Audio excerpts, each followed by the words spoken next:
Баршаңызға сәлем. Біздің өмірімізде кездесетін жануарлардың көпшілігі өте сүйкімді, мейірімді көрінеді. Алайда барлық жануарлардың жолы бола бермейді. Ал олардың кейбіреулері өте жағымсыз көрінеді. Біреу оларды жай қорқынышты деп санайды. Бірақ олардың кейбіреулері мүлдем қауіпті емес. Мұндай көріксіз жануарлар әлемнің әртүрлі бөліктерінде кездеседі. Бүгінгі видеода біз жер бетіндегі ең ұсқынсыз 7 жануарлармен таныстырамыз. Бұл маймыл Азияның оңтүстік шығысында Борнео аралдарында табылды. Маймылдардың көрнекті тар мұрны бар. Бұл оларды басқа туыстар арасында оңай тануға мүмкіндік береді. Бір қызығы, олар тумысынан көкшіл мұрнымен және кішкентай мұрнымен туады. Жасы ұлғайған сайын тұлғаның түсі өзгеріп, мұрны үлкейеді. Какао жапырақтармен, тұқымдармен және жемістермен қоректенеді. Бірақ кейде жәндіктерді жейді. Соңғы 40 жылда олардың саны күрт төмендеді. Қазіргі уақытта бұл түр жойылып кету қаупінде тұр. Бұл солтүстік Америкада кездесетін жануар. Бұл жануар өзінің атағын жиіркенішті жұлдыз тәрізді мұрнының арқасында алды. Бұл аңда жануарлар әлеміндегі ең ерекше мұрындарының бірі бар. Ол өмірінің көп бөлігін жерде өткізеді. Мұхит жағалауының ылғалды топырағын ұнатады. Бірақ кейде оларды жер бетінен көруге болады. Олардың тіршілік ету ортасы Шығыс Канада мен ақш-тың солтүстік шығысындағы ойпаттар.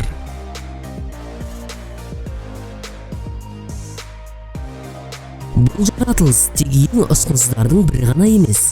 Сонымен қатар оның көптеген таңқаларлық ерекшеліктері бар. Олар өздерінің жасырынған жерлерінен түнде ғана шығады, және олардың құлақтары өте үлкен. Олар тек Мадагаскар аралында тұрады және қазіргі кезде жойылу қаупі бар. Олардың денесі мен ұзын құйрығы ақ түстермен қиылған қоңыр немесе қара жүнмен жабылған. Қасық тәрізді құлақтары өте сезімтал. Сонымен қатар, бұл жануардың өткір тырнақтарға ие ұзын саусақтары бар. Тағам мұрынды жарғанаттың мұрны құлаққа өте ұқсас, өте таңқаларлық. Олар дыбыстарға өте сезімтал. Тіршілік ету ортасы тропикалық және қоңыржай ендіктер. Олардың терісі қоңыр түсті. Бірақ кейде ашық қызыл даралары да кездеседі. Денесінің ұзындығы 3,5-тен 11 сантиметрге дейін, ал салмағы 5-30 грамм. Адамдар әдетте олармен кездескенде қатты қорқады.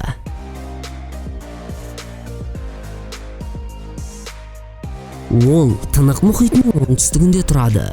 Адамдар онымен сирек кездеседі, сондықтан біз олар туралы аз білеміз. Бұл балықты көргенде біреудің күлімсіреуі екі талай. Мұхит түбінен шыққан бұл сұмдық және ұсқынсыз жаратылыс қорқынышты жануарларды қорғау қоғамының ресми белгісі болып табылады. Тамшы балықтың денесі суда қалуға мүмкіндік бермейтін арнайы желе тәрізді материалдан жасалған. Тамшы балықтарды 1189 метрге дейінгі тереңдікте кездестіруге болады. Мұнда қысым жер бетіндегіден шамамен 118 есе артық. Оның қаңқасы жоқ, бұлшық еттері де. Бәрінен бұрын ол көзі бар желе бөлігіне ұқсайды.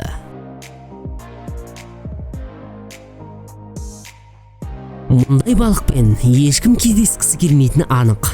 Бұл балықтың ұзындығы 1,5 метрге дейін жетуі мүмкін, және өткір тістеріне қарамастан өз азығын тұтасымен жұтады. Бұл балықтар сондай-ақ теңіз шайтандары деп те аталады. Өте жағымсыз көрінеді.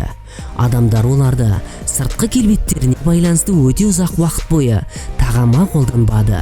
Бірақ аспаздар бұл олардың мүлдем маңызды емес екенін түсінді. Өйткені олардың дәмі жақсы. Бұл балықтар Атлант мұхитының жағалауларында кездеседі. Бұл шошқа тұқымдасына жатады. Оның кең, жалпақ басы және қуатты үлкен тұмсығы бар. Жануар толығымен дерлік тақыр. Тек бүкіл денеде байқалмайтын жұқа шашты және артқы жағында дөрекі қылшықтарды қоспағанда. 6 сүйелмен безендірілген үлкен басы және үлкен қисық азу тістері бар. Олардың салмағы 150 килограммға дейін жетеді. Көбінесе өсімдікпен қоректенеді.